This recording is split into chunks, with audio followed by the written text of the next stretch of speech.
Okay, it is 3:23 in the afternoon on the 14th of September, and I've been back home a couple of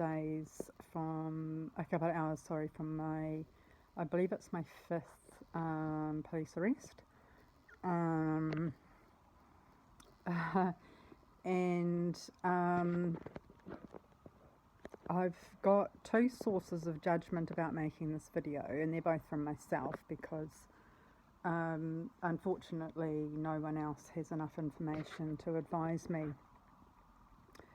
Um, um, Now, by making this video, I'm opening myself up to another episode of police harassment, and it went a bit farther than police harassment this time. They actually tried to prevent me from meeting my judge appointment this afternoon. Sorry, just before midday, which was really scary. So when I spoke recently about, well, I don't think they're going to do a Nelson Mandela on me. It's like, well, they might do. I think they were trying to. I think there's something a bit like that going on. And I can see when I kind of look back and analyse, as I have been, and probably more revelations will come, I can just see the lies upon lies upon lies and how they're setting me up for something. Now, I have a ring camera here, and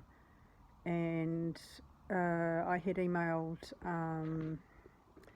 a case manager of mine at WINS who's helped me into emergency housing because, well, there's the ultimate cause and the proximate cause, and I think that's probably a statistician's sort of,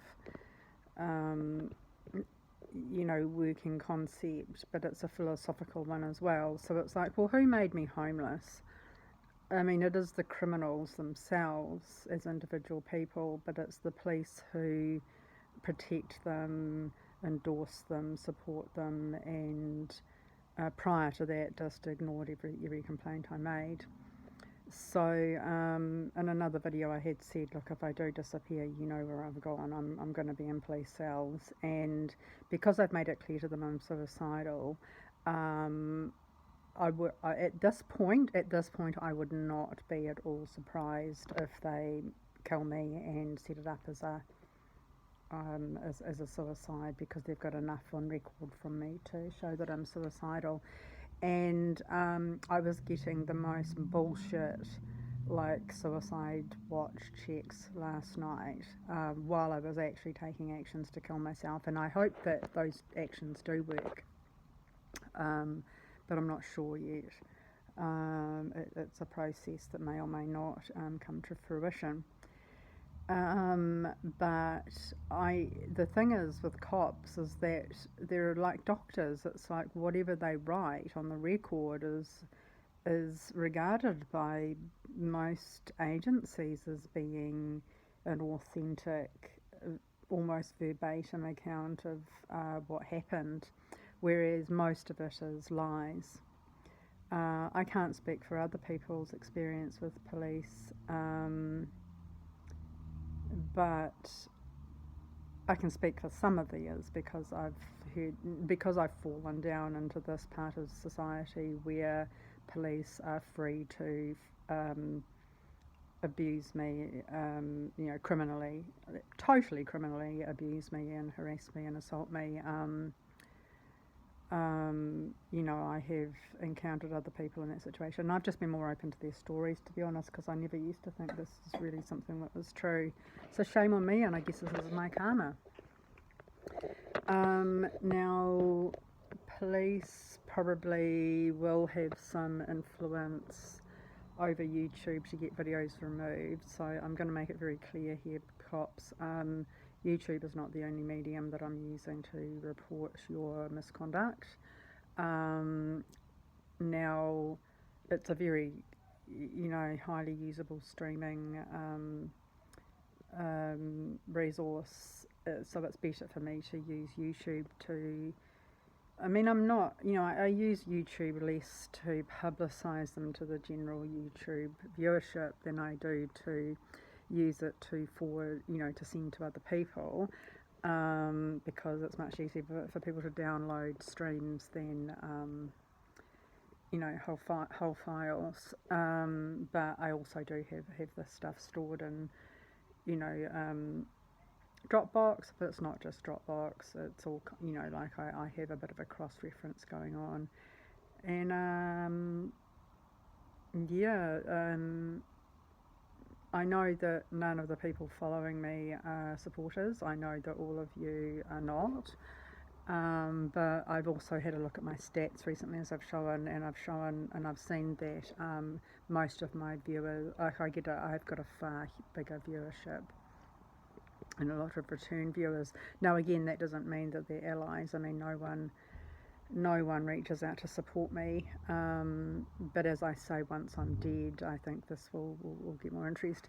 Now, on that point, I just want to give a bit of a shout out to Senior Sergeant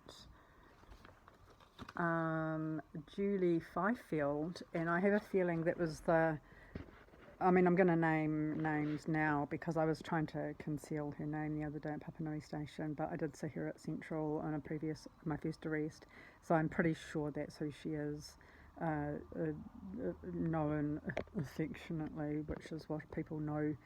I mean, of course, so much affection is due to that person. Jules, the one that I said looked like Vera Farmiga, and so I would suspect it's the same person. So I just need to, and I'm probably gonna put a thumbnail saying this one's for you, Jules, because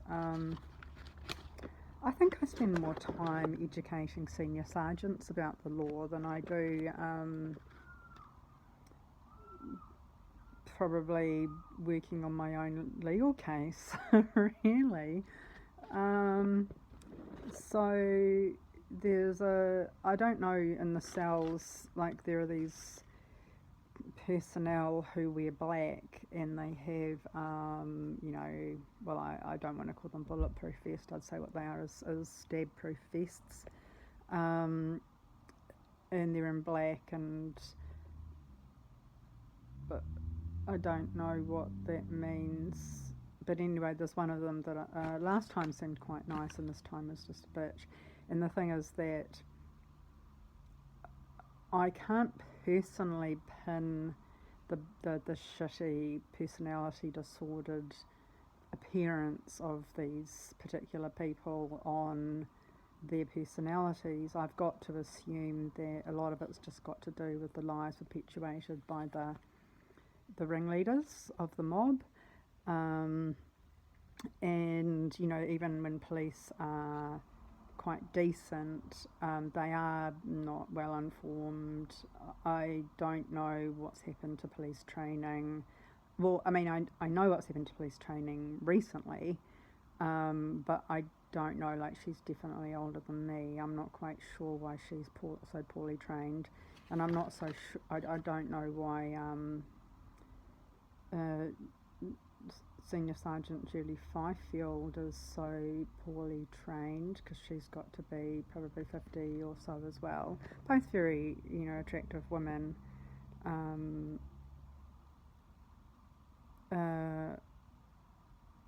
Yeah, and I feel comfortable making that disclaimer. I'm sorry, people do lose their looks as they get older. That's just what happens. But these two don't seem to have.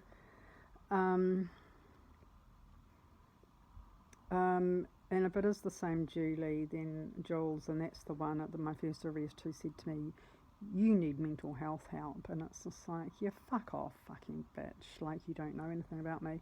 And that's pretty much what I said to her. But yeah, so this won't be particularly in order. I'm really stressed. Police haven't given me my medications properly. They just refuse to, and they refuse to listen. It's the thing, like, I have encountered zero reasoning abilities amongst any of the police that I've dealt with who have been dispensing my meds to me, like zero reasoning skills. It is so fucking frightening that we are under the thumb of people who cannot use logical reasoning or who can reason from evidence, and those are the decent ones, you know. And a lot of the toxic people I've met in my life, and that's been mostly the people I've met in my life because that's the kind of person I am, and unfortunately no one normal and nice likes me, and that's just something I have to face up to. I mean, I'm not saying people who are abnormal and not nice like me, but they, you know, they do a good con, you see. So all my acceptance in my social life has been from people who don't mean it. Anyway, when I was kicked out onto the street this afternoon, as police do, they just basically like fucking push you down a slide onto the fucking street. But I'll get to that in a minute. Someone who did not want to choose to reveal her name said, important message, I've got this in writing. Important message to be passed on to Caitlin upon her release. At 14:48 hours, I received a phone call from Senior Sergeant Julie Fifield asking to pass the message to Caitlin McDonald, with my name spelt wrong. The message is as follows, all caps. If you post anything about harming yourself or committing suicide on any social media platform or via text messages, etc., someone will contact police and the police will attend your address to complete a welfare check. Now, I think like most not very intelligent people, she thinks complete is just a fancy way of saying do. But if she wants a fancy way of saying do, she should say perform. To complete something indicates that something has been started. Now, not that she meant this, but the welfare check has not only been started but well and truly completed, and I think at this stage police just need to write it down. Caitlin's welfare is bad. We have checked 12 times. It is bad. Caitlin is going to kill herself. And what Jules, because it must be Jules, she was the one who laughed in my face when I said I was going to trespass police for welfare checks. I'm drawing this, like she was present there, like, and she was also a recipient of the Trespass Act. No, police cannot do welfare checks on me. Technically, a welfare check can fit into the defence of the Trespass Act if it's to protect your life or the life of somebody else, but that's in a kind of an emergency situation, right? And as I've made very clear, I'm not going to commit suicide spontaneously, and so police will be prosecuted. Well, certainly I will start action against the next police officer who attends. Now, I'll have to do it against that police officer because that's, you know, and then they can go, well, I didn't know, and then they can pass it up through the ranks to the responsible party, and the judge will then ask the responsible party, why did you not make this clear? Why is this not on this person's record? And the thing is that I'm probably going to have to start, like I've got so many things to do, but on my record, because I do have a report number for my no welfare checks, because they're harassment. And as I said, so far they are civil harassment, which is me being generous and giving them the benefit of the doubt that they don't mean to.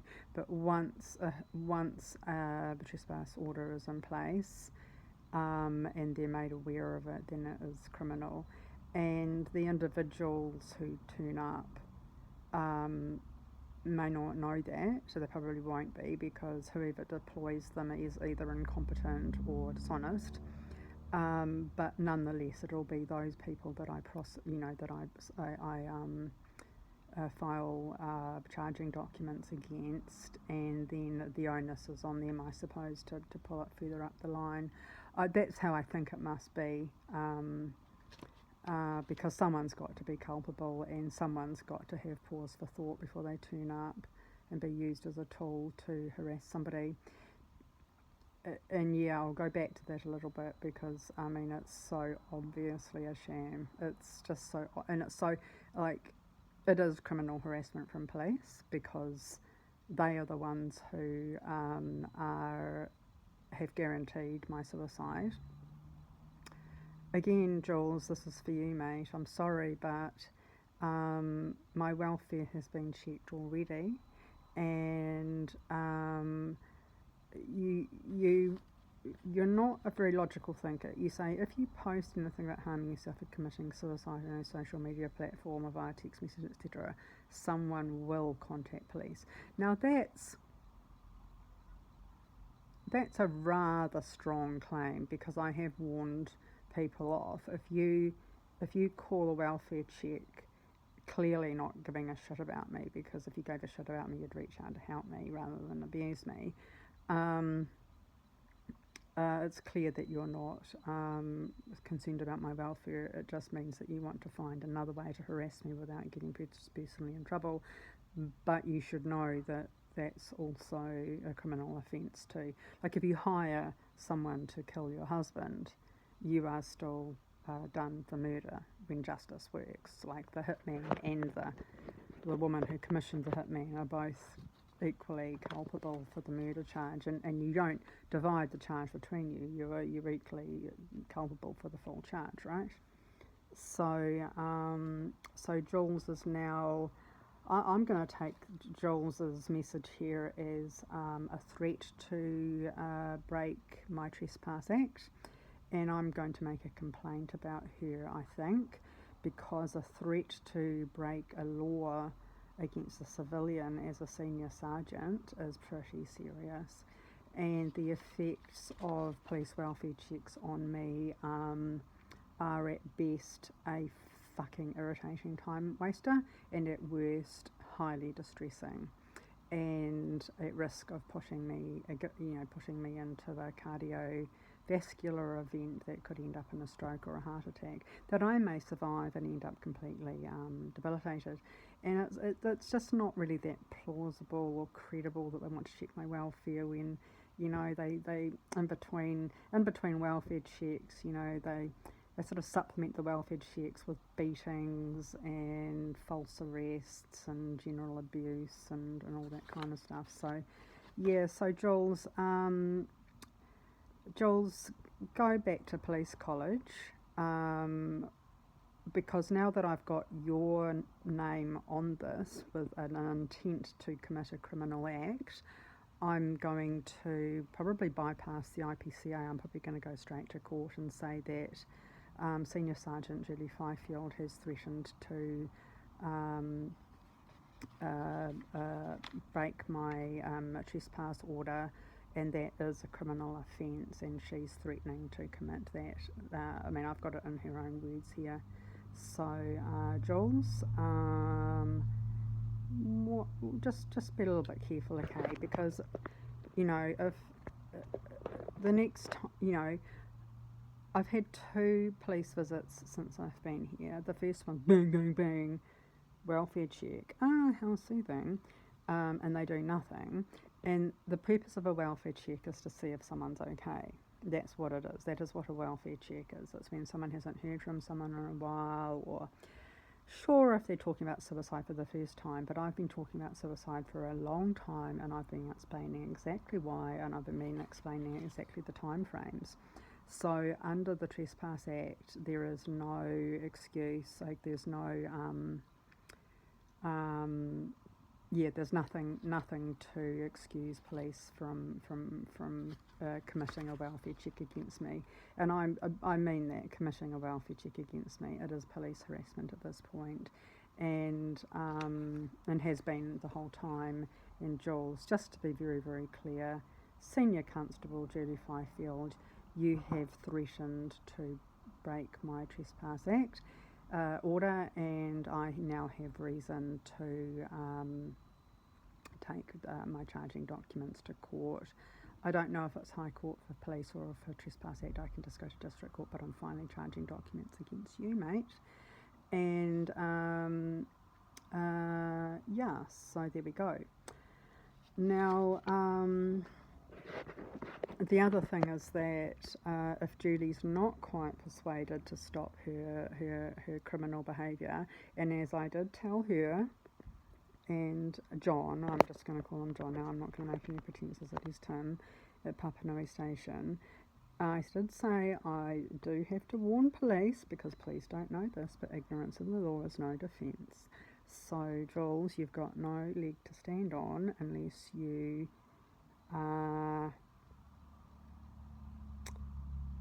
get a bit more creative with your intention to offend against me. And I'm not quite sure you've got the chops for that creativity. I'm actually going to post this now. I think this is more appropriate to post as a bit of a thing for Jules. And Jules, I am going to kill myself. I am going to kill myself. You know that I am. And if anyone turns up to do a welfare check, I'm going to make sure that I am dead before they can get in the door, because it really distresses me and makes me feel suicidal. That's where my welfare's at, babe.